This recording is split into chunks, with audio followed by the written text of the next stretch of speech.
Hello everyone, welcome to our podcast. My name is Isaura and I'll be your host today.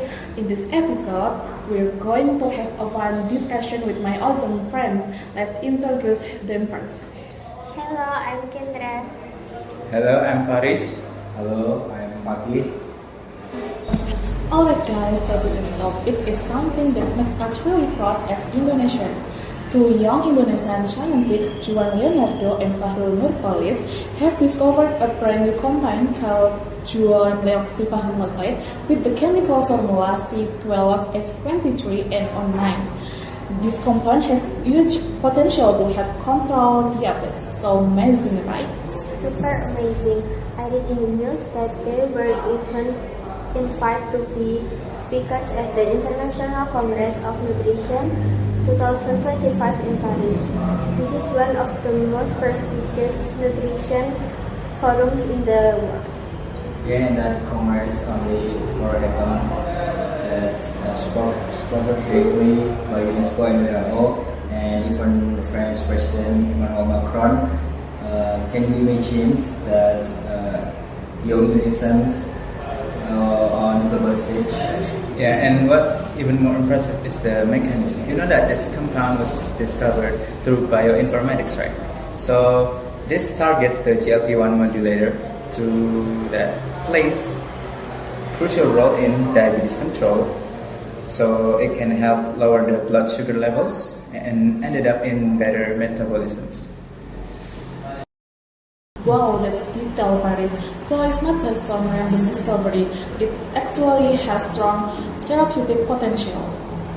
What makes me respect them even more is that their research originally inspired by Gelitas, a traditional Chinese herbal formula that's also widely used in Indonesia.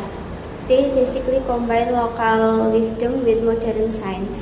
And that also really significant change in metabolic markers. Their findings were even published in Frontiers in Nutrition and International Scopus Human Journal.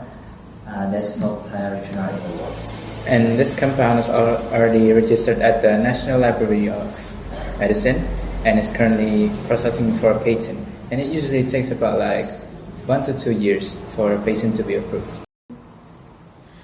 That's huge progress. By the way, do you guys know their backgrounds? Yes, a little bit. Juan was born in Jakarta in 1993. He went to middle and high school in Shanghai, then in Boston, USA, and later went to Beijing University of Chinese Medicine for medical school. He also shares nutrition education on his Instagram at juan.gladara. Fahrul is from Matsui, Java, already done more 105 journal international publication, and even hold patents anti-cancer and anti-diabetic compounds. That insane, right? Yeah, and they first met at the conference in 2022, and they decided to collaborate because they share the same vision, right? Same vision about the drug discovery research, and that's how Juan deoxyfahrunoside was born. So, collaboration is key. Different expertise, when combined, can lead to groundbreaking discoveries. Totally agree. They also had support from professors like Professor Roni from USU and Professor Nurpuji from Unhas. It was a mix of young and senior researchers working together. That's what I find inspiring. This proves that herbal based on research can absolutely compete at the global levels as long as the methods are fine and the results are solid. And this also shows that Indonesia has a lot of potential in science. So what we really need to do is to support these young generations so they can keep continuing doing their research. So, if we bring it back to ourselves as young people, what do you think, guys? We can learn from Juan and Fahrul's journey. For me, it's never underestimate your own potential. They were just students with big dreams, but they took it seriously and look where they are now. I'd say always keep learning and stay open-minded. They discovered this compound by combining modern science with traditional knowledge. And for me, it's all about the consistency. Like they've done this research for over a year. They've done many experiments and they've made countless failures. But they kept going until they make a breakthrough, which is very impressive to me. Exactly, the point is this discovery doesn't just make us proud.